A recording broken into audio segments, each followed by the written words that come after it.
Ravi de vous voir aussi nombreux pour le démarrage d'un nouveau cycle du cinéma de midi. Partir, une promesse qu'on a décidé de faire au creux de l'hiver, même si le temps est doux. Et pour présenter ces films, j'ai à mes côtés Aymeric Pontet et Sébastien Perrin, qui vont faire ça avec beaucoup de compétences, d'aisance, comme les fois précédentes. Ils sont étudiants à l'université Paris Diderot en cinéma. Je rappelle que c'est les étudiants en cinéma de Paris Diderot qui, avec nous, au département de l'audiovisuel de la BNF, préparent ces sélections et après communiquent autour. C'est, comme toujours, des films des collections audiovisuelles de la Bibliothèque nationale de France qui vous sont présentés, qui sont consultables pour beaucoup au niveau jardin en salle B, tout pour tous au niveau recherche, mais encore faut-il avoir une carte chercheur, et on projette dans les prochains mois de rendre effectivement accessible et bien visible sur les postes audiovisuels du Haut-Jardin les programmations du cinéma de midi pour que vous puissiez les retrouver en catch-up TV, comme on dit chez les gens de médias branchés, que vous puissiez venir voir et revoir les films du cinéma de midi et d'autres dans la salle audiovisuelle du Haut-Jardin. Voilà, passé cette petite page de publicité, rentrons dans le vif du sujet. Alors, bonjour à tous. On va vous présenter 3 courts-métrages sur le thème du bord de mer, la côte, à la fois sa réalité, son imaginaire et le phénomène du développement du tourisme balnéaire qui se développe dans les années 50, massivement. Donc, je peux vous faire un rapide point historique sur la situation, c'est nécessaire pour éclairer la compréhension de ces films. La côte est attractive est un lieu d'attractivité depuis le 19e siècle, depuis l'essor de la bourgeoisie. C'est un lieu de villégiature, dit-on, qui attire essentiellement la moyenne et la haute bourgeoisie au cours du 19e siècle. En 1936, avec les congés payés institués par le gouvernement Blum, les vacances pour tous se développent, même si ce n'est qu'après les années 50 que le tourisme de masse se développe vraiment, avec la fréquentation, avec les 30 glorieuses, la prospérité économique qui permet des déplacements à la fois plus lointains vers les côtes et plus longs. On a 3 semaines de congés payés, donc les côtes sont beaucoup plus fréquentées. Des stations balnéaires sont construites sur la Manche, comme le Touquet, que vous connaissez peut-être, et bien sûr sur la Côte d'Azur, donc avec Saint-Tropez par exemple, ou Nice ou d'autres stations balnéaires comme celle-ci. Intéressons-nous à présent au court-métrage.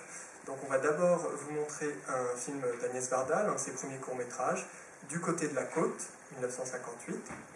Donc dans ce film, Varda porte un regard amusé, ironique, critique et parfois poétique sur ce phénomène du tourisme balnéaire et sur la côte transformée par ce phénomène la Côte d'Azur, dans les années 50. C'est un film commandé par l'Office régional du tourisme qui sort à Paris en juin 1959, projeté en complément de Hiroshima mon amour de Alain Resnais, et qui obtient le prix du Festival du tourisme de Bruxelles en 1959. Donc voilà pour une brève présentation du premier court-métrage. Je laisse la parole à mon camarade pour vous introduire les 2 suivants. Bonjour à tous. Donc les 2 films suivants, tout du moins le deuxième film de la présentation s'appelle Bain de mer 1956 de Charles Prost, Jean Lotte et Albert Schimmel. Il a été réalisé en 1967 à partir d'images d'archives qui datent de 1956.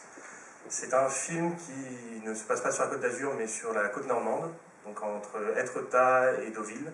J'ai cru reconnaître Deauville, je dois vous avouer, à vous de me le dire si c'est Deauville, je vous laisse regarder. Donc c'est un film qui a été produit par l'Office national de radiodiffusion télévision française. C'est un film qui est en soi intéressant puisqu'il mêle une vision anthropologique. Pour la petite anecdote, rappelons qu'en 1967, Claude Lévi-Strauss est quelqu'un de très connu, que l'anthropologie, il sort anthropologie structurale. Donc le film recoupe avec ça en donnant une sorte de point de vue anthropologique sur le tourisme, sur les touristes et le tourisme familial, le tourisme sur les bords de mer.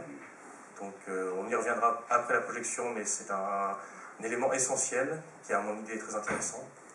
Mais donc le deuxième film, Saint-Tropez, Devoir de vacances, de Paul Paviot, qui date de 1952, avec un commentaire écrit par Boris Vian, un montage d'Alain Resnais, qui s'inscrit dans le courant de Saint-Germain-des-Prés. Donc c'est ce que j'en ai tiré, plus ou moins mon point de vue. Enfin, on pourra en discuter, enfin j'en discuterai avec plaisir avec vous à la suite, mais c'est à mon idée un film qui présente des Parisiens à Saint-Tropez, puisque c'est avant tout un film qui se veut montrer le tourisme à Saint-Tropez, qui se veut montrer qu'est-ce que est devenu Saint-Tropez à sa grande époque, donc en 1950, où les stars commencent à fréquenter, mais aussi les touristes, les gens qui viennent visiter la Côte d'Azur, qui viennent voir ce qu'était Saint-Tropez et comment ce petit village est devenu une ville mondialement connue aujourd'hui.